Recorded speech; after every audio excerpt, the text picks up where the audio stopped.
नमस्कार। आज की ऑनलाइन कक्षा में सभी का स्वागत है।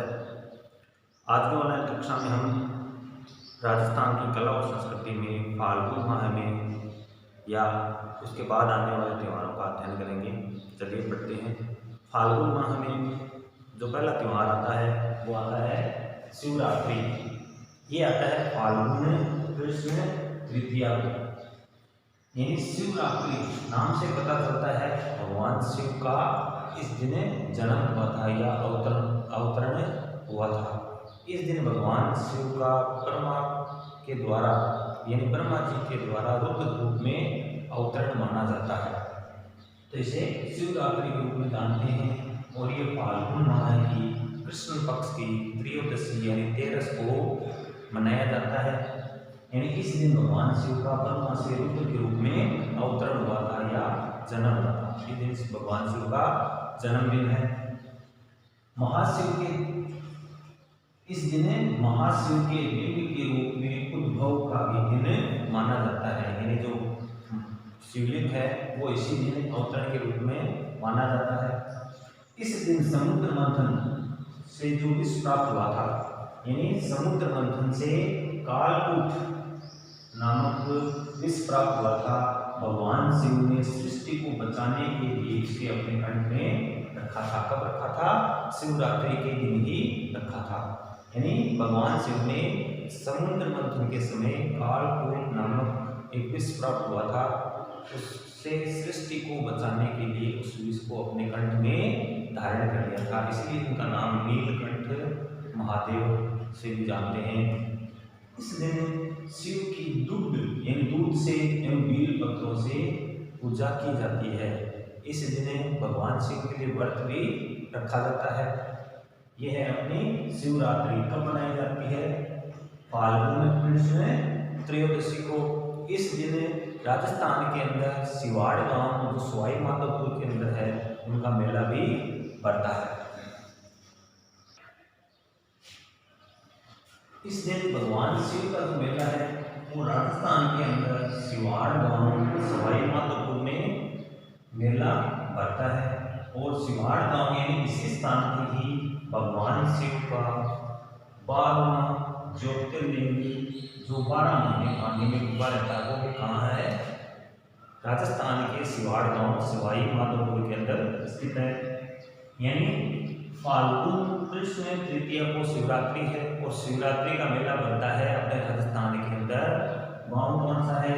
सिवाड़। जिला है सवाई माधोपुर। और यही भगवान शिव का 12वां ज्योतिर्लिंग स्थापित है और यह 12 महीने पानी में डूबा रहता है। और देश का पहला वातानुकूल मंदिर यानी देश का पहला वातानुकूल मंदिर है वो है बिरला मंदिर जयपुर के अंदर। और इसका निर्माण कराया था गंगा प्रसाद बिरला ने। तो ये अपनी होगी शिवरात्रि। आपको याद इतना रखना है कि शिवरात्रि आती कब है?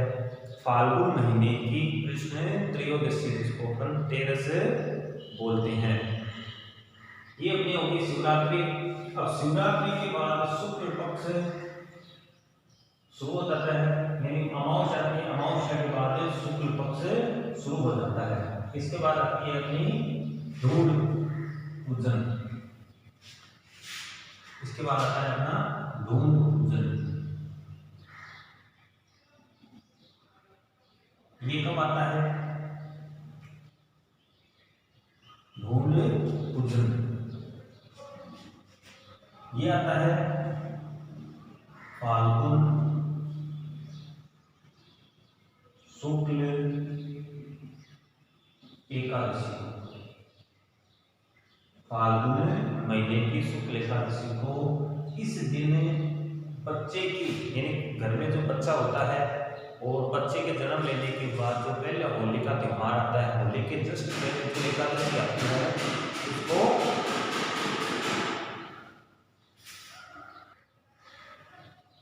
तो धूल पूजन आती है। फाल्गुन शुक्ल एकादशी को आती है।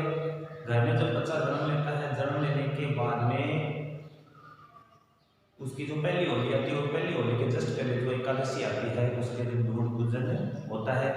इस दिन उसके बुआ जी कपड़े बेचते हैं, सफ़ेद कपड़े उसको पहनाए जाते हैं, उसके तिलक वगैरह लगाया जाता है। ये होता है धूम पूजन कार्यक्रम। इसी दिन मनाया जाता है आंवला एकादशी। आंवला एकादशी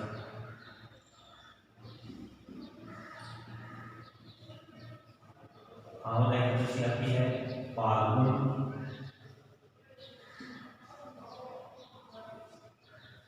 शुक्ल एकादशी को। इसको आंवला क्या इसमें बोलते हैं? आंवला एकादशी भी बोलते हैं। इस दिन आंवला वृक्ष की पूजा होती है। आंवला वृक्ष की पूजा होती है। यानी जो आंवला वृक्ष में भगवान विष्णु का निवास माना जाता है, और इस कारण आंवला एकादशी को फाल्गुन शुक्ल एकादशी को मनाई जाती है। और इसी दिन आंवला एकादशी के दिन आंवला वृक्ष की पूजा होती है। मनाने के कुछ कारण ये है कि आंवला वृक्ष के अंदर भगवान विष्णु का निवास माना जाता है। ये अपने दो त्योहार हो गए, मनाए जाते हैं फाल्गुन शुक्ल एकादशी को, इसी दिन धूम पूजा जाता है, इसी दिन आंवला एकादशी का त्योहार मनाया जाता है और व्रत भी रखा जाता है। इसके बाद अपना दोस्तों हिंदुओं का दूसरा सबसे बड़ा त्योहार आता है होली। एक हिंदुओं का सबसे बड़ा त्योहार है दीपावली, जो कार्तिक मास की अमावस्या को मनाया जाता है। दूसरा जो हिंदुओं का सबसे बड़ा त्योहार वो है होली। होली का जो त्योहार है वो फाल्गुन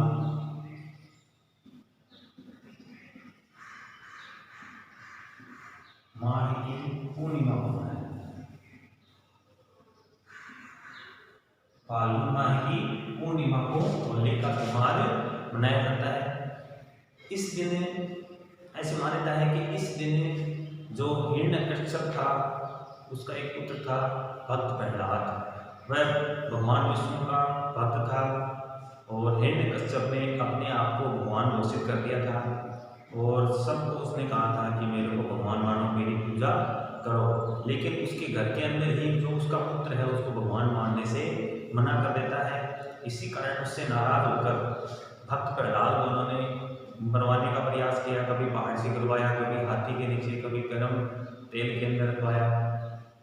ये सब करने के बाद तो जब वो ये सब यानी हिरण्यकश्यप भक्त प्रहलाद को मार नहीं पाया और नहीं अपने आप को भगवान कह पाया, तब उसकी बहन होलिका के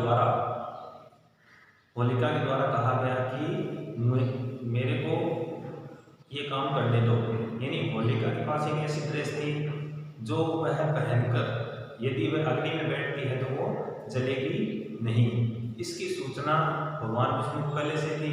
उन्होंने अपने भक्त प्रहलाद को बचाने के लिए वो ड्रेस वो चेंज करवा दी, यानी बदलवा दी थी। यानी जो होलिका की जो नहीं जलने वाली ड्रेस थी उसकी जगह नकली ड्रेस या दूसरी ड्रेस रख दी। और अगले दिन होलिका वह ड्रेस पहनकर भक्त प्रहलाद को अपनी गोद में लेकर अग्नि में बैठने वाली थी, लेकिन भगवान विष्णु ने अपने भक्त प्रहलाद को बचाने के लिए ही वह ड्रेस पहले से वहाँ से हटा दी थी, यानी बदल दी थी। अगले दिन वही सुबह का टाइम था, चारों तरफ अग्नि जला दी गई। जो होलिका है उसने वो अपनी ड्रेस धारण कर ली और भक्त प्रहलाद को अपनी गोद में लेकर बैठ गई। बैठने के बाद क्या होता है, जो ड्रेस तो उन्होंने दूसरी पहन रखी थी इसलिए होलिका तो जल गई और भगवान विष्णु की कृपा से भक्त प्रहलाद है वो बच जाता है। तो होलिका दहन की खुशी में इस दिन होलिका त्योहार मनाया जाता है। यानी भक्त प्रहलाद को भगवान विष्णु ने बचा लिया, होलिका वो जल गई थी, तो इस दिन होलिका त्योहार मनाया जाता है। इस दिन अपने घरों के अंदर जो भी गोबर के जो होलिका बनाई जाती है और शाम के समय उनका दहन होलिका जलाई जाती है, होलिका का पूजन किया जाता है। जो होलिका त्योहार है वो भक्त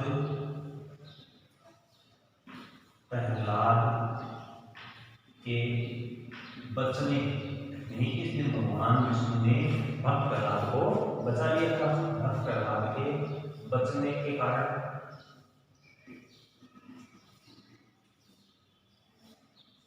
तथा होलिका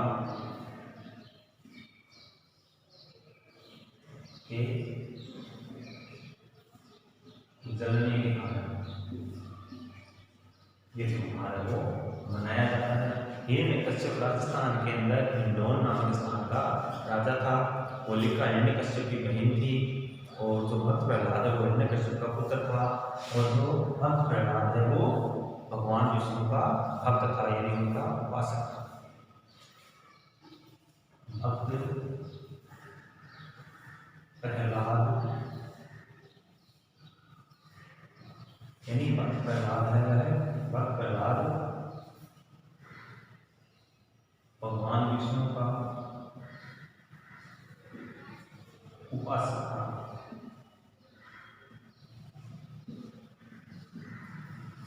तो ये अपनी होली होली का त्योहार। होली के नेक्स्ट डे मनाई जाती है, यानी अगले दिन मनाई जाती है दुल्हनी। तो फाल्गुन महीना इस दिन समाप्त हो गया। जो अगला महीना वो है चैत्र कृष्ण एकम। जो अगला महीना है वो चैत्र कृष्ण एकम। अपने राजस्थान के अंदर इस दिन दुल्हनी चैत्र कृष्ण एकम को आती है। एक दूसरे के कलर लगाया जाता है। कलर लगाने के बाद घंटे 2 घंटे होली खेल ली जाती है। उसके बाद अपने बड़े बुजुर्गों का आशीर्वाद लिया जाता है, पैर छूकर आशीर्वाद लिया जाता है। इसे रामनवमी भी कहते हैं। ये प्रोग्राम होता है होली खेलने के बाद में, यानी जब गेर खेल ली जाती है उसके बाद अपने बड़े बुजुर्गों का आशीर्वाद लिया जाता है। अपने राजस्थान के अंदर कई प्रकार की होली खेली जाती है। कौन सी होली कहाँ की प्रसिद्ध है देखते हैं। कपड़ा फाड़ होली होती है पुष्कर अजमेर के अंदर, और इसे नग्न होली के नाम से भी जानते हैं। इस होली में यानी इस होली के दिन विदेशी पर्यटक सर्वाधिक आते हैं। तो कपड़ा फाड़ होली आती है चैत्र शुक्ल कृष्ण एकम को होली मनाई कहा जाती है पुष्कर अजमेर के अंदर। एक आती है लठमार, लाठियों से होली खेली जाती है। ये आती है महावीर करौली के अंदर, यानी महावीर नाम का स्थान है महावीर जी, वो है करौली जिले में। वहाँ की लठमार होली प्रसिद्ध है। फिर आती है पत्थरमार होली, एक दूसरे के पत्थर मारे जाते हैं। ये होली प्रसिद्ध है बाड़मेर की। कहाँ की प्रसिद्ध है? बाड़मेर की। पत्थरमार होली है बाड़मेर की। फिर आती है कोड़ामार होली, ये आती है बिनाय होली। ये बिनाय अजमेर की प्रसिद्ध है। इसमें होली के दिन कोड़े मारे जाते हैं। ऐसी मान्यता है कि जिसकी शादी नहीं हो रही हो, यदि वो कोड़ा खा ले तो उसकी शादी हो जाती है, ऐसी मान्यता है। कौन सी होली की? कोड़ामार होली की। कोड़ामार होली है वो है बिनाय अजमेर की। फिर आती है देवर भाभी की होली, ये इस दिन देवर और भाभी होली भी खेलते हैं। कहाँ की प्रसिद्ध है? अजमेर की। इस दिन बादशाह की सवारी भी निकाली जाती है जोधपुर के अंदर।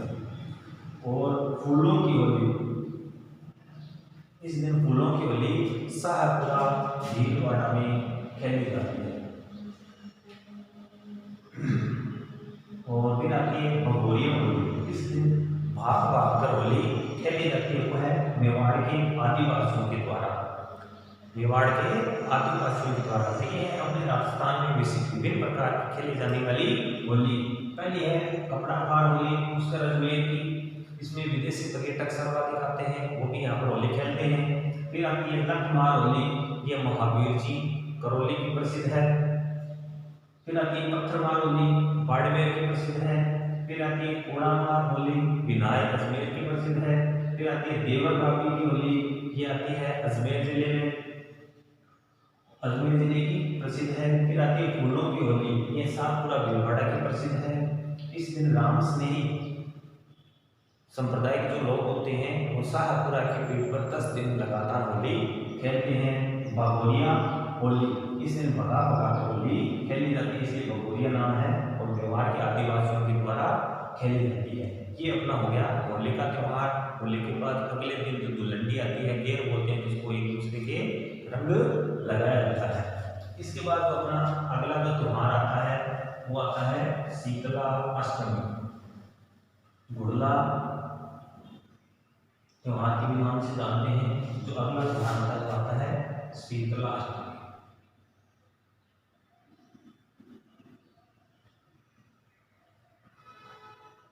या गुड़ला। ये आता है अपना चल रहा था चैत्र कृष्ण और अष्टमी, शीतला अष्टमी और गुड़ला का त्यौहार है वो जोधपुर का प्रसिद्ध है। शीतला अष्टमी क्या होती है? इस दिन अपने राजस्थान के अंदर होली के 8 दिन बाद या 7 दिन के बाद में अपने शीतला जो माता होती है, अपनी लोक देवी है, उसके लिए ठंडे पकवान खाया जाता है और इसे बोधरी की या बच्चों की सुरक्षित देवी के नाम से भी जाना जाता है। तो ये आती है शीतला अष्टमी। कब आती है? चैत्र कृष्ण अष्टमी को। शीतला अष्टमी इस दिन 400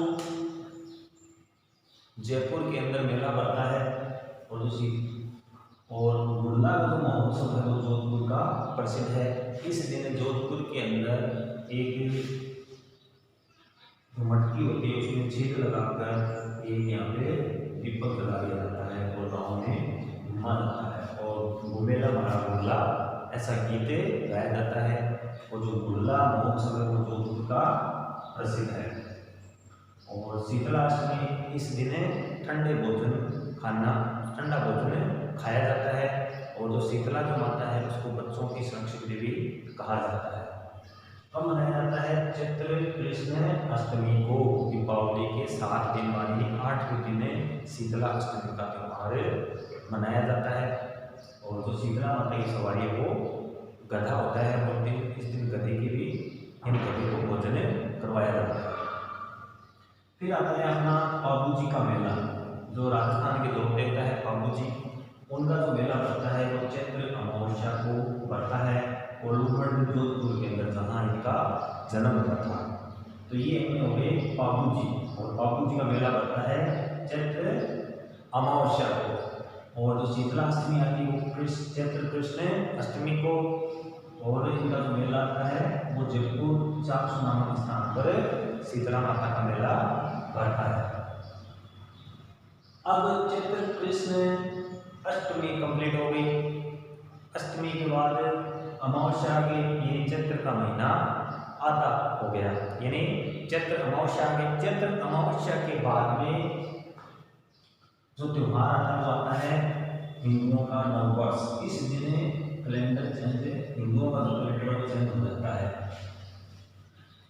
यानी महीना चेंज हो गया। यानी 12वां महीना, ये हिंदू महीनों के हिसाब से जो 12वां महीना होता है वो फाल्गुन होता है।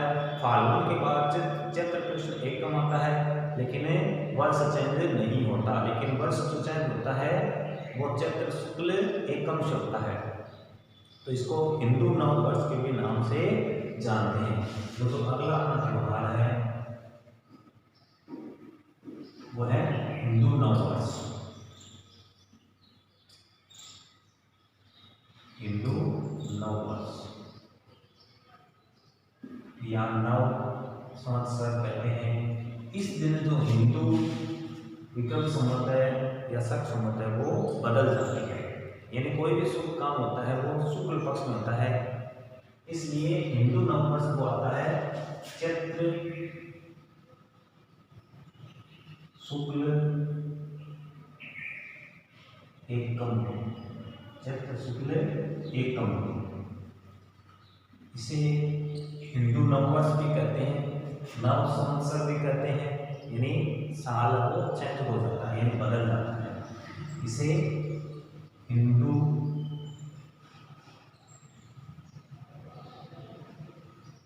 नववर्ष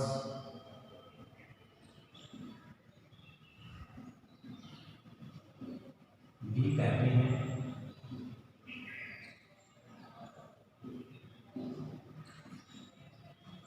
ये आता है चैत्र शुक्ल एकम को, और इसमें हिंदू नववर्ष भी कहते हैं। इसमें चैत्र नवरात्र भी प्रारंभ होते हैं। चैत्र के नवरात्र भी प्रारंभ होते हैं। यानी अपने भारत के अंदर साल में 2 बार यानी वर्ष में 2 बार नवरात्र आते हैं। एक तो आते हैं आश्विन माह में, दूसरे आते हैं चैत्र माह में। तो इनमें चैत्र माह के नवरात्र भी प्रारंभ होते हैं। इस दिन भगवान राम व युधिष्ठिर का राज्याभिषेक हुआ था। इस दिन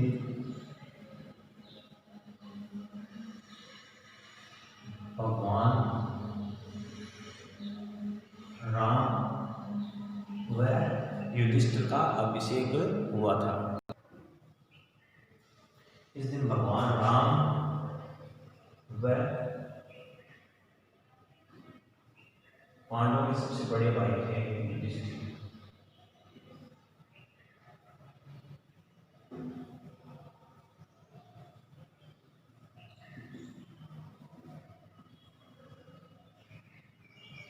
युधिष्ठिर का राज्याभिषेक होते हैं। इस दिन राजा बने, राज्य भी से हुआ।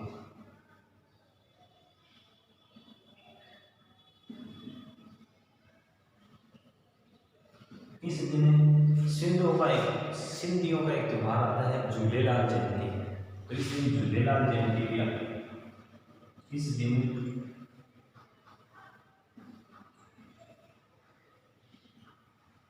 झूलेलाल जयंती भी आती है। इन्हीं दिन झूलेलाल जी का जन्मदिन है। इस दिन झूलेलाल जयंती भी आती है।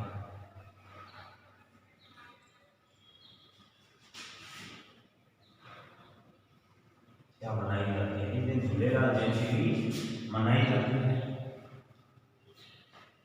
तो इस दिन हिंदू नववर्ष भी कहते हैं। चैत्र के नवरात्र जिन्हें बसंत के नवरात्र भी कहते हैं। क्या कहते हैं?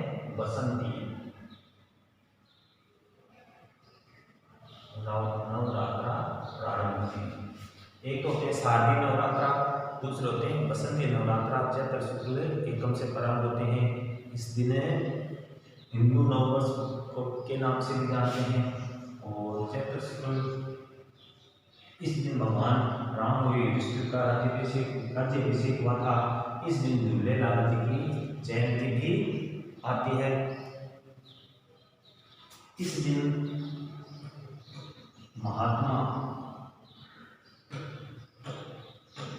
गौतम की भी जयंती आती है। जयंती आती है, यानी इस दिन महात्मा गौतम का भी जन्मदिन था।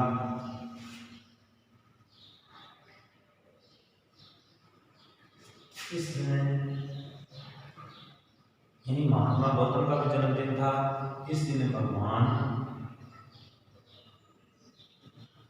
ब्रह्मा जी ने सृष्टि की रचना की। भगवान ब्रह्मा जी ने सृष्टि की क्या की थी? रचना की। सृष्टि की रचना की, यानी इस दिन हिंदू नववर्ष के नाम से भी जानते हैं। भगवान ब्रह्मा जी ने सृष्टि की भी रचना इस दिन की थी। इस दिन महात्मा गौतम जयंती आती है। इसी दिन झूलेलाल जयंती आती है। और इसी दिन भगवान राम और युधिष्ठिर का क्या हुआ था? राज्याभिषेक हुआ था। ये इसी दिन वह राजा बने थे। और इसी दिन चैत्र शुक्ल यानी बसंती नवरात्र प्रारंभ होते हैं।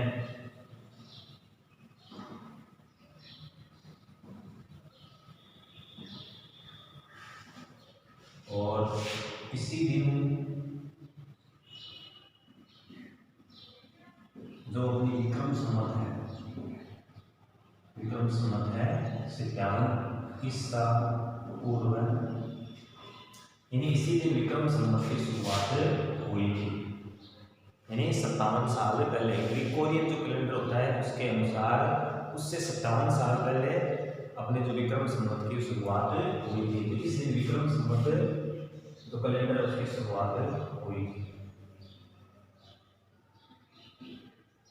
और इसी दिन जो अपना भारतीय कैलेंडर है शक संवत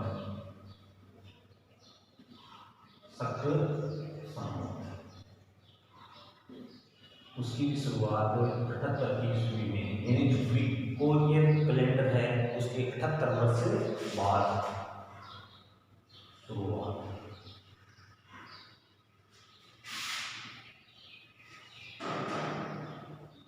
इस दिन विक्रम संवत कैलेंडर की शुरुआत हुई थी। ब्रह्मा जी ने सृष्टि की रचना की थी और शक संवत यानी ग्रिगोरियन कैलेंडर के अनुसार 78 वर्ष बाद में हुई थी। इस दिन आरएसएस की स्थापना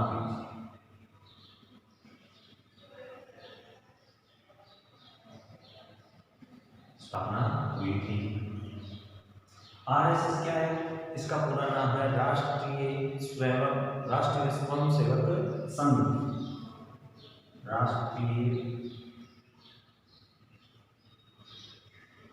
स्वयं सेवक।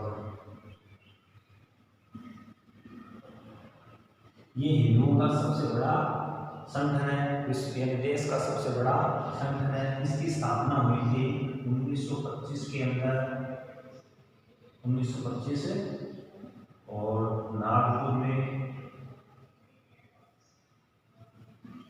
और इसकी शुरुआत की थी केशवराव बल्लीराम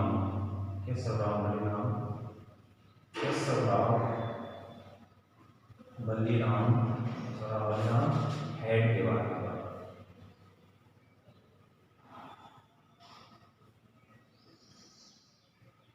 यानी जो हिंदुओं का नववर्ष है उससे जिनमें आरएसएस राष्ट्रीय स्वयंसेवक संघ की स्थापना हुई थी 1925 के अंदर नागपुर में। जो केशवराव बल्लीराम हेड के बारे में संघ की शुरुआत की थी। ये हिंदुओं का सबसे बड़ा संगठन है और वर्तमान में इसके संघ चालक है मोहन राव भागवत। ये अपना है हिंदू नववर्ष, इसे नव संवत्सर भी कहते हैं। और इस दिन जो नया साल है वो लागू होता है, हिंदुओं का नया साल, और यानी हिंदुओं की जो तिथि है वो इस साल वो बदल जाती है। तो इसी यानी चैत्र शुक्ल एकम से हिंदुओं का नया वर्ष शुरू होता है और इसी में दशरथ के नवरात्रा प्रारंभ हो जाते हैं। तो ये अपना हो गया हिंदू नववर्ष। फिर अपने जो अगले त्योहार है नववर्ष के बाद में आते हैं सिंजारा।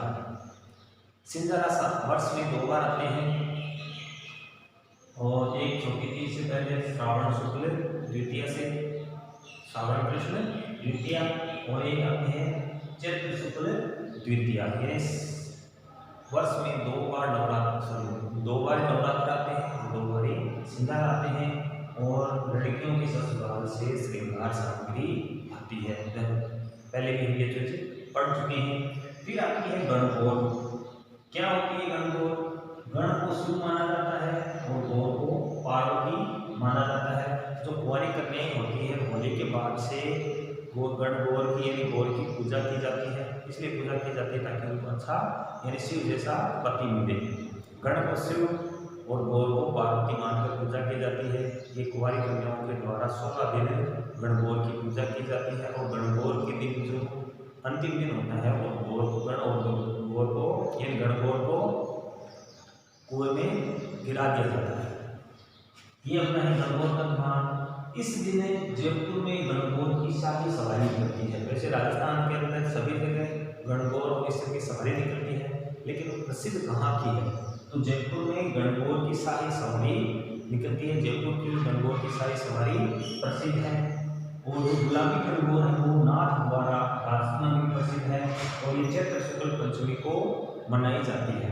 यानी गुलाबी गणगौर ये राजस्थान के अंदर नाथ द्वारा जो स्थान है वहाँ ये जो प्रसिद्ध है। बिना ईसर की, कहने का मतलब जिसमें केवल ईसर नहीं है, केवल घोर की सवारी निकलती, वो है अपना जैसलमेर। फिर आती है बिना घोर की, इसमें केवल बिना घोर नहीं, केवल ईसर की सवारी निकलती है। ईसर को शिव माना जाता है और घोर को पार्वती माना जाता है। उसको गांव में यानी सिर पर रखकर घुमाया जाता है, उसकी सवारी निकाली जाती है एक तरीके से। तो बिना घोड़े बिना पार्वती की जो गणगौर है वो कहाँ प्रसिद्ध है? बीकानेर की। यानी जैसलमेर वाले में तो क्या नहीं है, ईसर नहीं है, और बीकानेर वाले में गौरी लाभ है। और ये 16 दिनों का त्योहार है। तो ये अपनी होगी गणगौर। गणगौर से ठीक एक दिन पहले आता है सिंजारा। सिंजारा का दिन क्या होता है? जो लड़कियां होती हैं उनकी सगाई हो जाती है, तो उनके ससुराल से श्रृंगार सामग्री आती है। और गणगौर कब आता है? चैत्र शुक्ल तृतीया को। और ये 16 दिनों का त्योहार है और ये कुंवारी कन्याओं द्वारा किया जाता है और माता पार्वती को समर्पित है। तो ये अपना त्योहार हो गया गणगौर। गणगौर आगे तृतीया। तृतीया के बाद आती है रामनवमी। क्या चीज है? रामनवमी। जैसे कि नाम से पता चलता है, राम की नवमी, रामनवमी कब आती है? महीना चल रहा है अपना चैत्र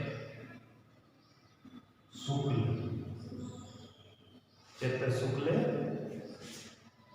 नवमी को, चैत्र शुक्ल नवमी को। इस दिन क्या है?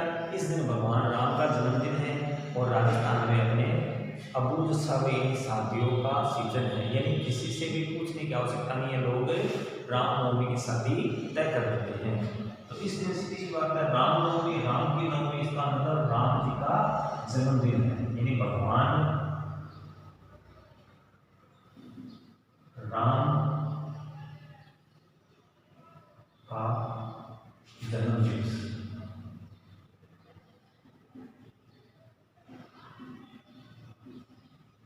यानी भगवान राम का क्या है? जन्मदिन है। यानी भगवान राम का जन्मदिन है। अपने राजस्थान के अंदर से अबूझ सावे के नाम से भी जानते हैं। यानी कोई मुहूर्त निकालने की आवश्यकता नहीं है, किसी को शादी करनी है और रामनवमी की शादी तय करके उस दिन शादी की जा सकती है। राजस्थान में इस दिन अबूझ सावे, इस दिन का अबूझ सावा होता है। राजस्थान में इस दिन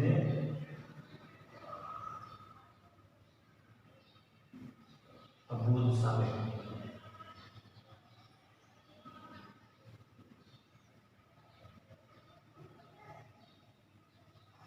अबूझ शादी के मुहूर्त होते हैं। अबूझ शादी मुहूर्त होती है। तो ये होगी अपनी रामनवमी। इस दिन भगवान राम का जन्म हुआ था। मनाई कब जाती है? चैत्र शुक्ल नवमी को। अब भगवान राम का जन्मदिन मना लिया और भगवान राम के भक्त थे हनुमान जी। कौन थे? बालाजी कह सकते हैं, हनुमान जी कह सकते हैं। अब आती है हनुमान जयंती।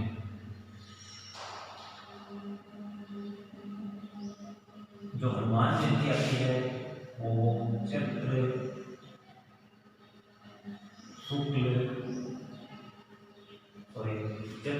पूर्णिमा, शुक्ल महीना तो पूरा हो गया। और जो हनुमान जयंती है वो चैत्र पूर्णिमा को मनाई जाती है। इस दिन हनुमान जी का क्या था? जन्मदिन था। हनुमान जी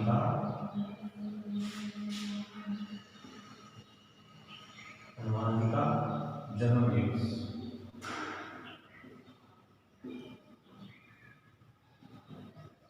इस दिन हनुमान जी का क्या है? जन्म दिवस है। और इस दिन सालासर,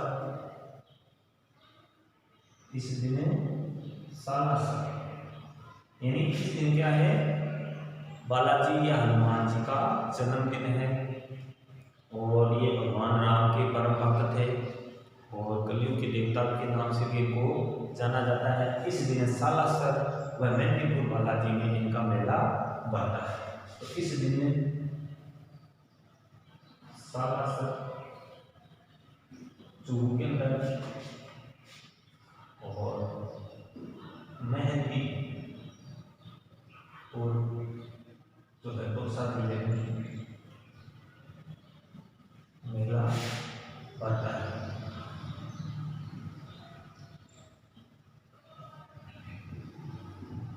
तो ये होगी अपनी हनुमान जयंती। हनुमान जयंती के दिन हनुमान जी का जन्मदिन है और इस दिन सालासर चूरू और मेहंदीपुर दौसा के अंदर इनका मेला बढ़ता है। और इस दिन क्या होता है, एक तो बालाजी का मेला बताएंगे, सालासर के अंदर हनुमान जी का मंदिर है तो वहाँ इनका मेला लगता है और मेहंदीपुर बालाजी के अंदर भी इनका मेला बढ़ता है। इस दिन संत पीपा की भी जयंती मनाई जाती है। इस दिन संत पीपा जयंती भी आती है। इस दिन संत पीपा जयंती भी मनाते हैं। इन्हें संत पीपा जी की भी जयंती है और जो संत पीपा के दर्जी समुदाय है, यानी जो दर्जी जाति के आराध्य देव है, संत पीपा दर्जी समुदाय के आराध्य देव।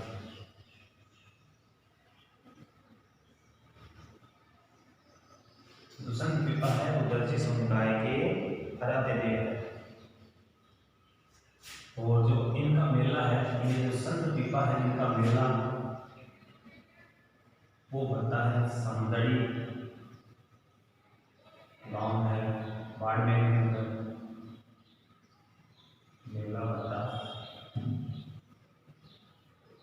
यानी संत पीपा दर्जी समुदाय के आराध्य देव थे। समदड़ी बाड़मेर में इनका मेला बढ़ता है। इसी दिन हनुमान जयंती के अंदर भी संत पीपा जयंती भी है और ये दर्जी समुदाय के आराध्य देव है और समदड़ी बाड़मेर में इनका मेला बढ़ता है।